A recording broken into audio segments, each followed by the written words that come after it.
Namaste friends, welcome to the astrology classes of S. Bhattacharya. Today's lesson is how to understand which planet will give what result, which planet will give what in the native's life. The final outcome of any planet. If you can understand deeply this lesson, then there will be no contradiction, no confusion about the final outcome of any planet in the native's life. This technique depends on the analysis of D9 chart. This is one of the treasures of the D9 chart. This is an amazing technique. There are many charts in astrology.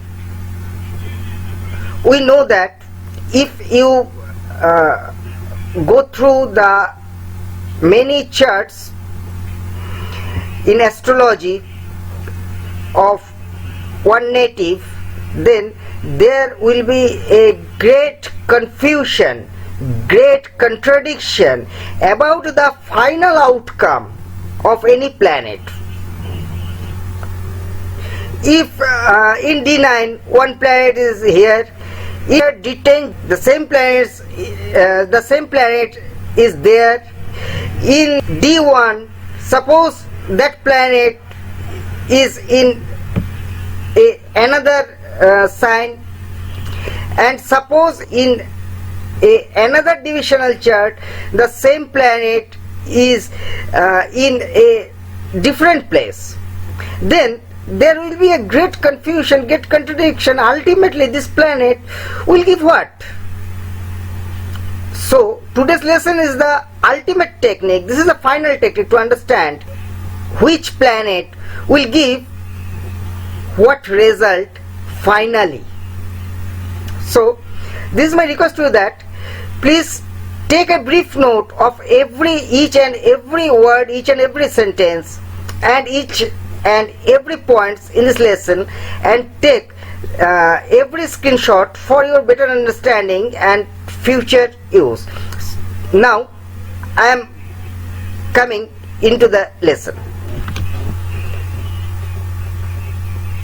Bhava Suchaka terminology, that is AMSA, and their applications to determine that which planet will give what result ultimately or finally in native's life.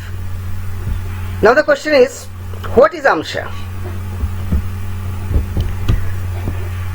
Planets can be assigned like Dhanamsha if their D9 zodiac falls second from their natal chart zodiac. Vikramsha if D9 zodiac falls third from natural chart zodiac. If in fourth, it's called Shukhamsha. If in fifth, it's called Putramsha. If in sixth, it's called Shashthamsha. If in seventh, it's called Bharyamsha. If in eighth, it's called Nidhanamsha. If in ninth, it's called Bhagyamsha. If in 10th, it's called Karyamsha. If in 11th, it's called Labhamsha. If in 12th, it's called Vyamsha. This Amsha concept can be applicable in other divisional charts also. Planets can be assigned like Karmamsha if their D10 zodiac falls 10th from their natural chart zodiac. Now I am coming to the explanation with the simple words.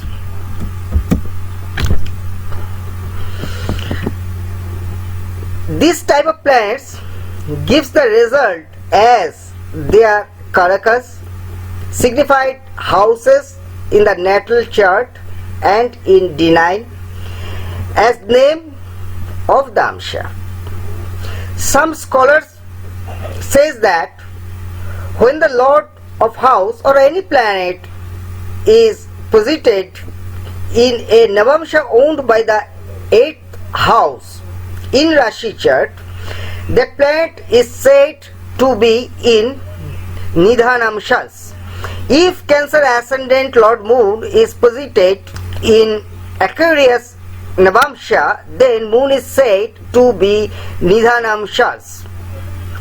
If any planet's D9 zodiac falls 8th from its natural chart zodiac, then the planet is said to be Ashtamamshastha.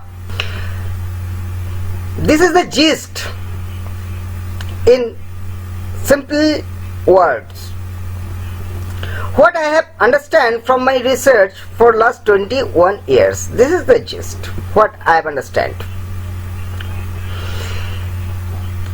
If the D9 placement of any planet is second from its D1 placement, or that planet is in the Navamsha owned by the D1 second lord, then that planet will give wealth to that native.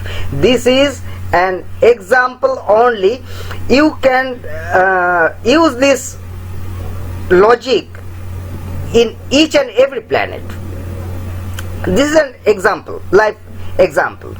This is the chart of one of my clients. In this example,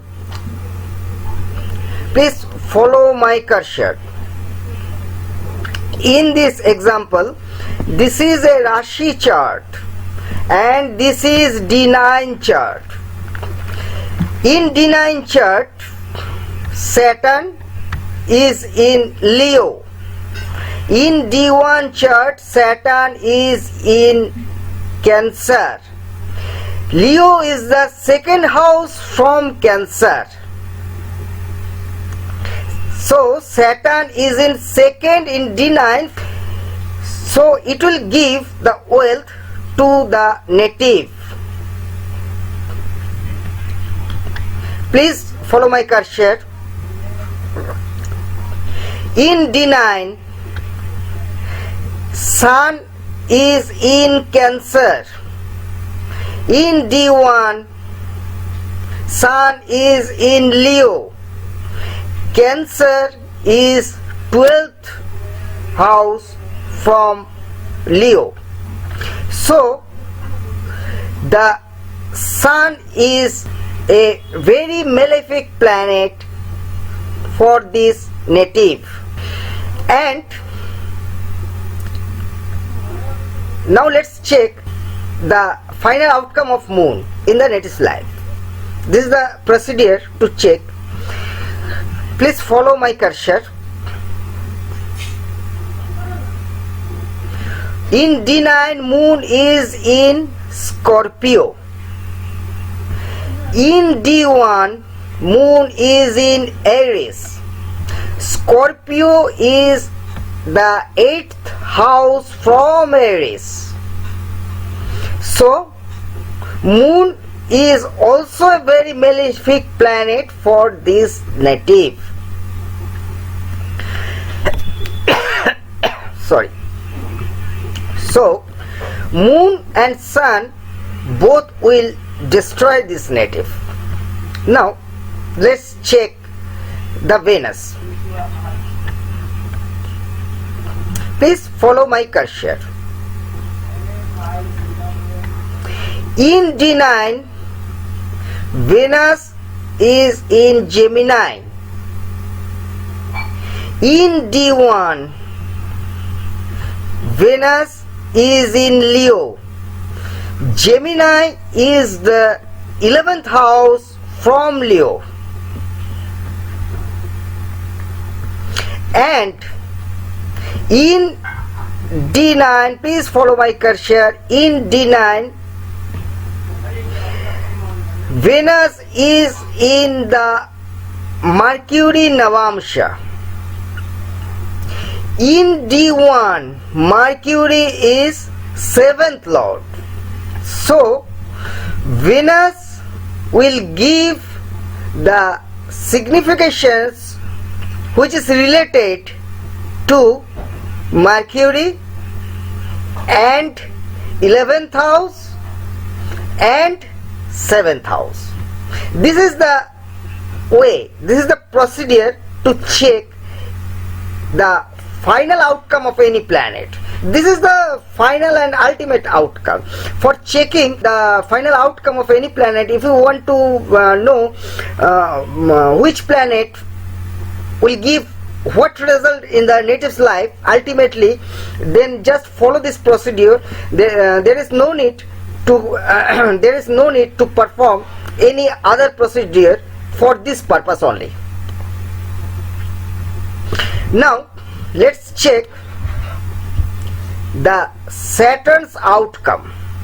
What will the Saturn give to the native's life ultimately?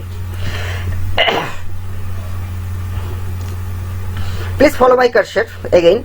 Saturn is in Leo in D9, and in D1 Saturn is in Cancer. Leo is the second house from Cancer.